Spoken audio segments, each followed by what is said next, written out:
So let me, before introducing Mr. Ambassador, I would like to say a couple words about our activities, our organization in general, to just give you an idea for those who just joined us.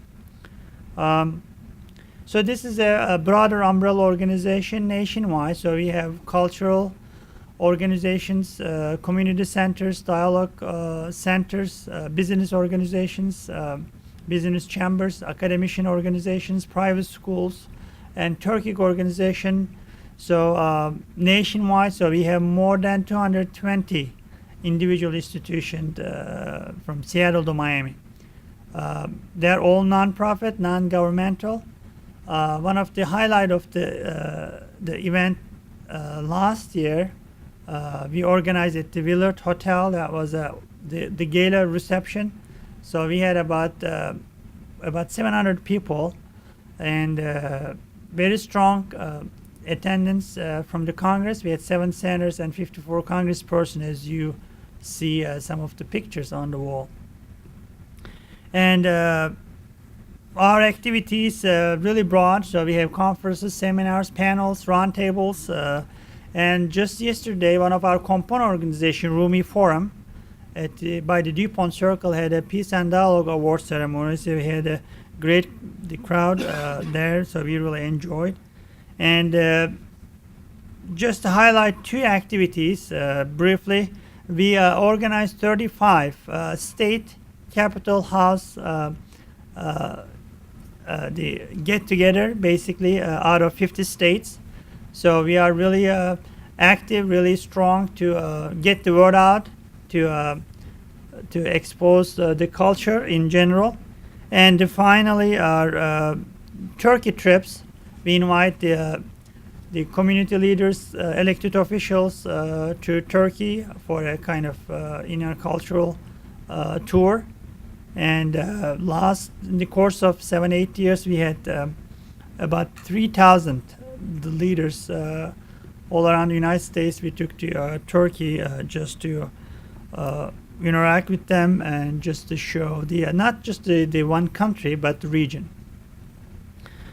Okay, so thanks for your patience. So let me go over the Mr. Ambassador really briefly, and just then just we are gonna hear what he has to say about in general. This is the subset of ambassadorial talk series, because we are celebrating here the 20 years of independence of the Central Asia republics and in the Caucasus region, because they got the independence in 1991. So 2011 is a very important, critical year.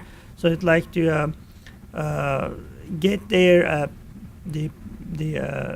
basically comments and their experience for last 20 years. We started with the Kazakh ambassador, so he was here. So it was a great event. So finally, let me go over the Mr. Ambassador's bio really quickly. And then we are going to start the program with his talk. So Mr. Muktar Djumaliev graduated from National University of the Kyrgyz Republic in 1994 at Department of Economy, and 97 from the law school. In 2002, he got the Master of the International Law Economics degree in the World Trade Institute, Bern University. Mr. Djumaliev started his work at the State Committee on Economy of the Kyrgyz Republic as a senior expert of the Department on External Economics Relations. In 1996, he became an advisor of the Minister of Finance of the Kyrgyz Republic, and in 1997, he was the head of the Department on External Economic Relations, and then he was transferred to the National Bank of Kyrgyz Republic as a Deputy Director on Investments and Coordination of the Technical Assistance. In 1998, he became the first secretary of the permanent mission of the Kyrgyz Republic to the United Nations Office and other international organizations in Geneva. In 2003, he worked in the office of the President of the Kyrgyz Republic as an expert of the Economic Policy Department.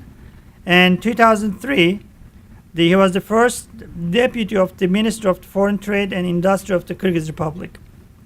And in 2004, Mr. Ambassador was the permanent representative of the Kyrgyz Republic to the United Nations office. And in September 2004, Mr. Ambassador has presented the credential as the permanent representative of the Kyrgyz Republic to the World Trade Organization. In June 2010, he was appointed as the first Deputy Chief of Staff of the Administration of the President of the Kyrgyz Republic. And since December 2010, he was the ambassador of the Kyrgyz Republic to the United States. And in April 2011, he was appointed as an ambassador of the Kyrgyz Republic to Canada with residence in Washington. So please welcome me to Mr. Ambassador to the podium. Thank you very much.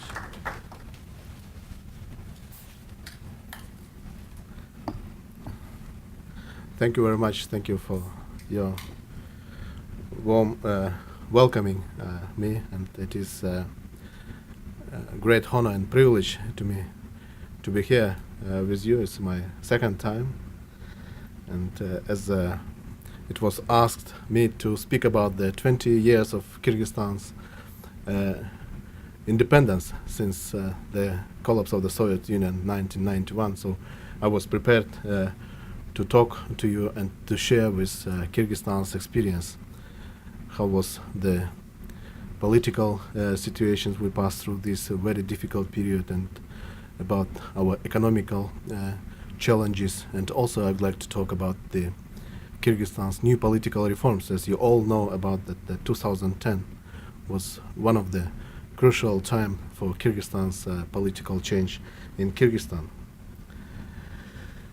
Gaining, of course, independence for Kyrgyzstan has been very historical event for us. As you know, the August 31st, 1991, the declaration of the state independence of the Kyrgyz Republic was announced. And on May 5 and 1993, the first constitutions of the Kyrgyz Republic as an independent sovereign state was adopted. On May 10, 1993, Kyrgyzstan, for the first time among the former Soviet countries, has introduced its own currency, SOM. The political situation changed, and the country has embraced democracy and started the process of liberalization of the economy. So Kyrgyzstan was one of the first country who started its negotiating to the World Trade Organization. In 1998 and 1996, we started our reforms, economic reform, and within 2 years of period, so we completed our negotiations and we became the full-fledged member to the World Trade Organization. And so far, we are the only member from the Central Asian states who is the member to this organization. Over the 20 years of independence, we went through the thorny and tortuous path of the development. In history, as we know, that there is no high road, and the transition period was very difficult. From socialist planned economy and market economy, from totalitarianism and to democracy. At the turn of the century, and all the countries of the Eurasian continent, including the republics of the former Union, went through this path. In some countries, the transition was smoother and therefore faster than in other countries. We experienced two turning points. First, the revolution of 2005, when the first president was exiled, and then the revolution of 2010, when the second president was ousted. And today I want to be very frank and open in sharing with you with this experience and criticism faced our ex-presidents. The main causes of two people's revolutions was a bitter conflict between the society and the government. The authorities placed themselves above their own people, making themselves unaccountable to the people.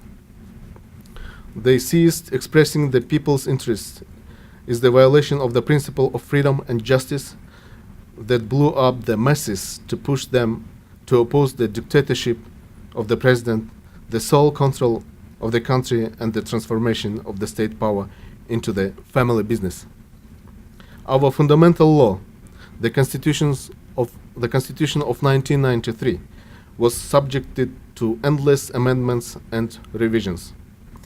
The dismissal of the parliament initiated many changes and rewriting of the constitution on the eve of the election referendums in favor of personal interests both former presidents.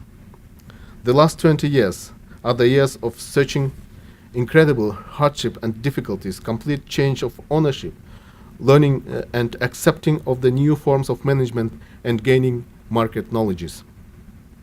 The changing of the economic landscape, the new trade routes, the entry of business sphere of hundreds of thousands of new producers and traders were all incredibly difficult process for Kyrgyzstan.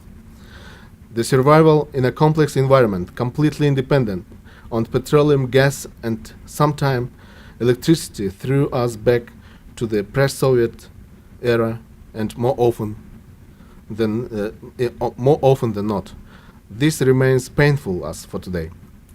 The failures and twists on the road of true democratic model building has been painful and bitter experience during the 20 years for us, for all entire country.